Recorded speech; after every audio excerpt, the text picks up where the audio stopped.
There is one word with my friends that holds more power than any other word. Bet.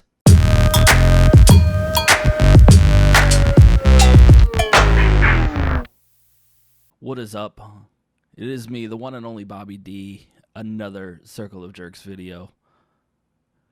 This time, you see me do something using that word bet. I was in Vegas, and one of our friends was preparing natural dog food for her dogs.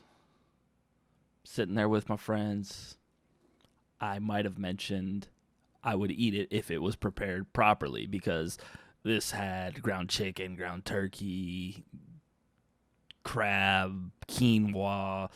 Everything's all natural, so it was nothing kind of gross. It just looked like shit. So I said, if you cook it, I'll eat it. Bet.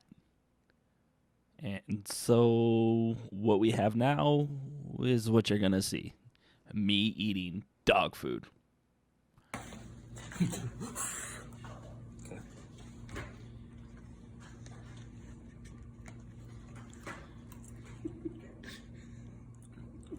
It doesn't taste bad at all. That's not even a lie.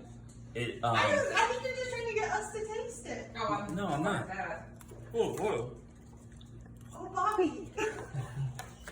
Thanks for watching the video. Remember to subscribe, like, click that bell, do all those wonderful things for us, and we'll be back at you.